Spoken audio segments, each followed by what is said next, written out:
అనకాపల్లి జిల్లా Narsipatnam sub division పరిధిలోని నాతవరం కృష్ణదేవిపేట మరియు గోలుగొండ మండలాల్లో నూతనంగా నిర్మించిన పోలీస్ స్టేషన్ భవనాలను ఆంధ్రప్రదేశ్ రాష్ట్ర శాసనసభ స్పీకర్ చింతకాయల అయ్యన్న పాత్రుడు మరియు హోంమంత్రి వంగలపూడి అనిత ఘనంగా ప్రారంభించారు. ఈ కార్యక్రమంలో విశాఖ రేంజ్ ఐజీ గోపీనాథ్ జెట్టి, ఐపీఎస్, జిల్లా ఎస్పీ తుహాన్ సిన్హా ఐపీఎస్ మరియు ఇతర ఉన్నతాధికారులు పాల్గొన్నారు.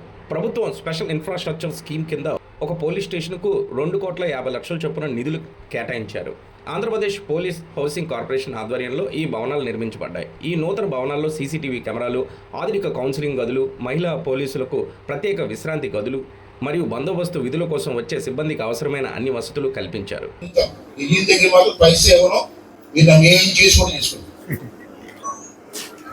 పోలీస్ స్టేషన్ ఇవాళ 3 చెప్పాను.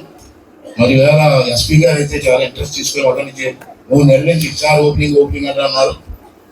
మరి మేడం గారు వచ్చి ఆ చేతులు ఓపెనింగ్ చాలా అదృష్టంగా భావిస్తున్నాను. Golugonda 3 station important. కానీ నేను ఏం లేదు, రాండాల విషయంలో నో ప్రాబ్లం లేదు. నేను హ్యాపీగా ఉన్నాను. చాలా సంవత్సరాలు చూస్తాను, ఎస్పీ చూస్తాను. కానీ 2 సంవత్సరాలు రాండాలు మా ఏరియా రాండాలు పర్ఫెక్ట్గా ఉంది, బ్రహ్మాండంగా ఉంది.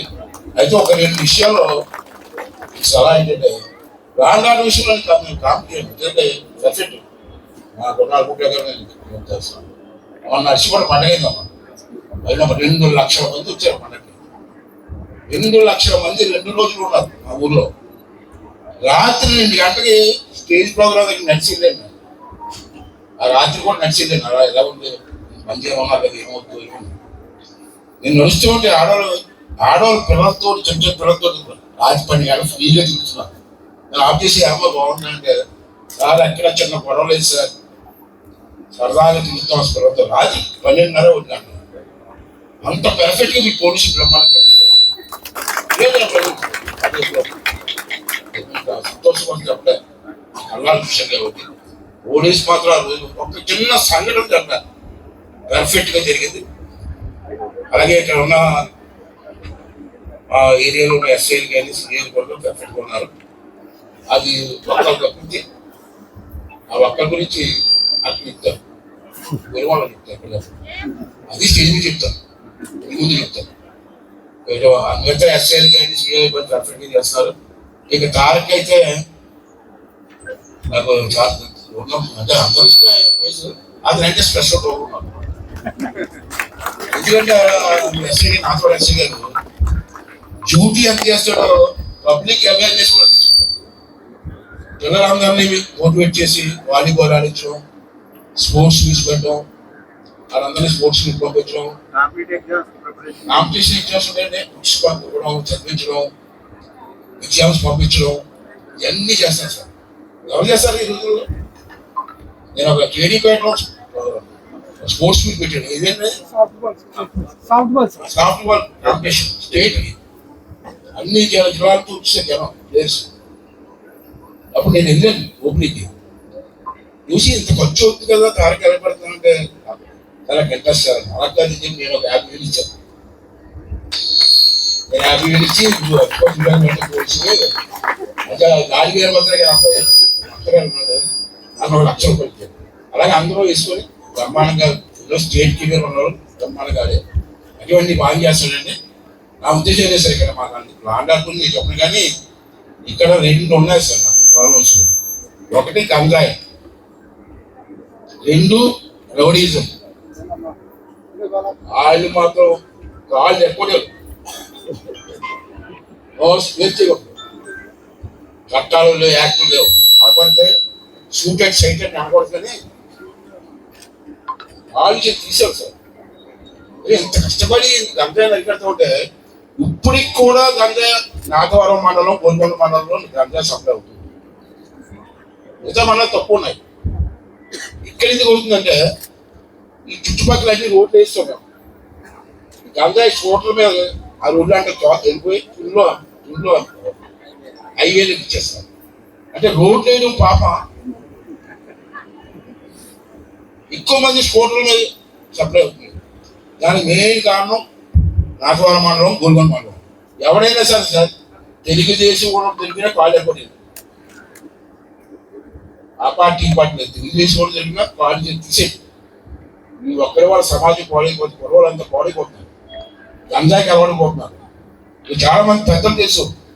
అసలు గురుపూర్ పెరిగెళ్ళాను, పెరిగెళ్తే రాత్రి 10 వెళ్ళి 9 గురుపూర్ వెళ్తాంటే రోడ్డు పక్కన మొదలు మీద కూర్చొని 10 మంది 20 మంది కూడా మధు కొడుతున్నారు రోడ్ సైడ్ మొదలు మీద. ఈ ఆడవాళ్ళు వెళ్తా ఉంటే అది నేర్పించడం, తాగు ఇంట్లో కూర్చొని తాగు. మీద గవర్నమెంట్ ఎంత ఎక్కువగా పనిచేస్తుందో మీ అందరికీ తెలుసు. నేను హోమ్ మినిస్టర్ అయిన తర్వాత నారా లోకేష్ గారు ప్రత్యేకంగా గాంజా మీద దృష్టి పెట్టమని చెప్తే ఈగల్ అనే టాస్క్ ఫోర్స్ ఏర్పాటు చేసుకొని కల్టివేషన్ అయితే ఏజెన్సీ ఏరియాలో ఆపగలిగాం. కానీ ఇందాక మన గౌరవ స్పీకర్ గారు చెప్పినట్టుగా ట్రాన్స్పోర్ట్ అనేది మనకి ఇటువైపు ఉన్న ఒరిస్సా బోర్డర్ దగ్గర నుంచి కానీ, అదేవిధంగా ఇటువైపు నుంచి చెన్నై బోర్డర్, అటువైపు ఛత్తీస్గఢ్ బోర్డర్, ఇటువైపు నుంచి కొంత మేరకు గాంజా మనకి ట్రాన్స్పోర్ట్ అవ్వడం, ఆ ట్రాన్స్పోర్ట్ ని కూడా మాక్సిమం మన వాళ్ళందరూ కూడా పట్టుకుంటున్నారు.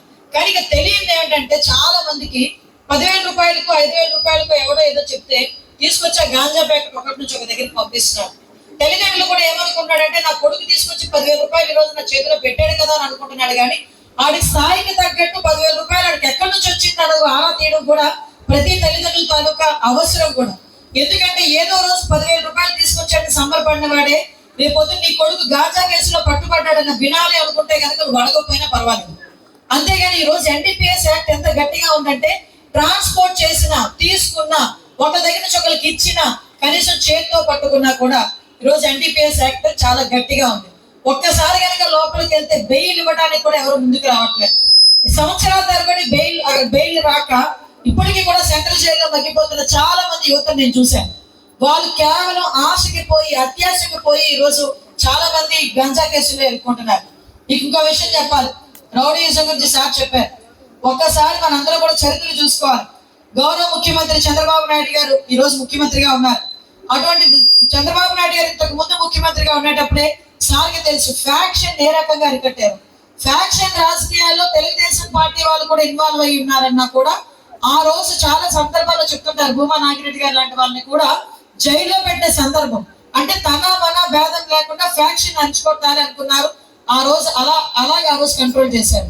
మీ అందరికీ తెలుసు కమ్యూనల్ వైలెన్స్ హైదరాబాద్ లో మాక్సిమం ముస్లిం హిందూ మధ్యలో గొడవలు జరిగినవి కూడా ఎలా అరికట్టారో తెలుసు.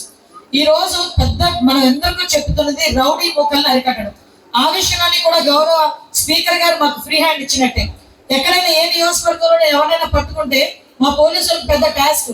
ఏ ఎమ్మెల్యే ఫోన్ చేస్తారో తెలియదు, ఏ ఎంపీ ఫోన్ చేస్తారో తెలియదు, ఏ మినిస్టర్ ఫోన్ చేస్తారో తెలియదు, వాళ్ళు వదిలేమని చెప్పడానికి. కానీ అక్కడ తప్పు జరిగినప్పుడు వాళ్ళు ఫోన్ చేసి వదలమన్నా కూడా వదలట్లేదు, వేరే విషయం అనుకోండి. కానీ ఇక్కడ ఈ నాయకుడు తప్పు చేస్తే నా పార్టీ వాళ్ళని లోపలికి తీసుకెళ్ళి కాలర్ కొట్టండి అని చెప్పారు చూడండి. దానికి మనందరూ హ్యాపీ ఫీల్ అవ్వాలి. దానికి మనందరూ కూడా చప్పట్లతో అతను అభినందించాం. ఎందుకంటే మేము పడుతున్నామా బాగా. ఈ రోజు ఎక్కడైనా రౌడీ షీటర్ ఎవరైనా కనిపిస్తే రౌడీ షీటర్ మీద కనుక 3 కేసులు ఎక్స్ట్రా వస్తే పీడీ యాక్ట్ పెడతారు. పీడీ యాక్ట్ పెట్టారంటే సంవత్సరం పాటు బయటికి రాదు. వీళ్ళకి తెలియట్లే రౌడీలను ఎలా అరికట్టాలో కూడా ఈ రోజు ఒక పక్కా ప్రణాళికతోనే మేము ముందుకు వచ్చాం. ఎన్డీపీఎస్ యాక్ట్ లో కనుక ఒక్కసారి దొరికితే వెంటనే రౌడీ షీట్ ఓపెన్ చేస్తున్నాం. పోక్సో కేసులు ఎవరైనా పోక్సో కేసుని చంటిబిడ్డల మీద అఘాయిత్యాలు చేసే వాళ్ళు ఎవరైనా ఉన్నా కూడా ఇమీడియట్ గా రౌడీ షీట్ ఓపెన్ చేస్తున్నాం. రౌడీ షీట్ ఓపెన్ చేసిన తర్వాత కూడా అలాంటి ఎఫెన్సెస్ కి పాల్పడితే డెఫినెట్ గా పీడీ యాక్ట్ పెట్టి వాళ్ళందరినీ కూడా రిమాండ్ కి పంపించే పరిస్థితి ఈరోజు చట్టాలు అంత కఠినంగా ఉన్నాయని చెప్పడానికి మీకు చెప్తున్నా. దానికి మాకు ఫ్రీ హ్యాండ్ ఇచ్చారు. డెఫినెట్లీ సార్ మీకు మాటిస్తున్నా, నేను యాజ్ హోమ్ మినిస్టర్ గా మీ సోదరిమణిగా మాటిస్తున్నా, నాకు ఒక 6 నెలలు టైం ఇవ్వండి. మీ దగ్గర ఉన్న రౌడీజాన్ని కానీ ఈ గాంజా ట్రాన్స్పోర్టేషన్ కానీ ఒక డ్రైవ్ పెట్టుకొని మాక్సిమం మేమందరూ కూడా కంట్రోల్ చేస్తాం. కంట్రోల్ చేసి మళ్ళీ మీ దగ్గరికి వచ్చి మేము మీ దగ్గర నుంచి అభినందనలు తీసుకోవడానికి మేము సన్నాహితం అవుతామని మా డిపార్ట్మెంట్ తరఫున మీ అందరికీ కూడా తెలియజేసుకుంటున్నా. ఈ 6 నెలల కాలంలో ఒక టాస్క్ ఫోర్స్ లాగే మేము పనిచేసి డెఫినెట్ గా, ఎందుకంటే ఈ 2 మండలాలు తమ చెప్పినట్టు ఈ 2 మండలాలు కనుక మేము కంట్రోల్ చేసుకోగలిగితే అది తునికి రాదు, అడ్రోడికి రాదు. సో దీని మీద ప్రత్యేకమైన దృష్టి పెట్టి మా డిపార్ట్మెంట్ వారు పక్కా ప్రణాళికతో ముందుకు వెళ్లాల్సిందిగా వాళ్ళందరినీ కూడా నేను సవినయంగా కోరుకుంటూ, ఈ రోజు మనకి సపోర్ట్ ఇచ్చే నాయకులు ఉన్నారు, దానికి మనందరూ కూడా హ్యాపీ ఫీల్ అవ్వాలి. దాంతో మనం ఎఫెక్టివ్ గా మన వర్క్ చేసి చూపించాలని మీ అందరికీ కూడా తెలియజేసుకుంటూ, ఒక మంచి అవకాశం, ఇలాంటి అవకాశం అంటే పెద్దలతో కూర్చొని పనిచేయడం ఒకేదైతే మీ అందరితో కలిసి ఒక ఆడబిడ్డగా మీ అందరూ ఒక ఆడబిడ్డగా మీ అందరి ముందు నుంచొని ఇలాంటి కార్యక్రమంలో పాల్పంచుకునే ఒక మంచి అవకాశం కలిగజేసినందుకు ప్రత్యేకంగా స్పీకర్ గారికి నేను మనస్ఫూర్తిగా నేను ధన్యవాదాలు తెలియజేసుకొని ఎప్పుడు కూడా మీ అడుగుజాడల్లో, మీ నాయకత్వంలో, మీ లీడర్షిప్ లో మీ ద్వారా నడుచుకుంటామని మేము ఎప్పుడు కూడా చెప్పుకుంటూ ఈ రోజు ఈ అవకాశం ఇచ్చిన ప్రతి ఒక్కరికి కూడా పేరు పేరున ధన్యవాదాలు.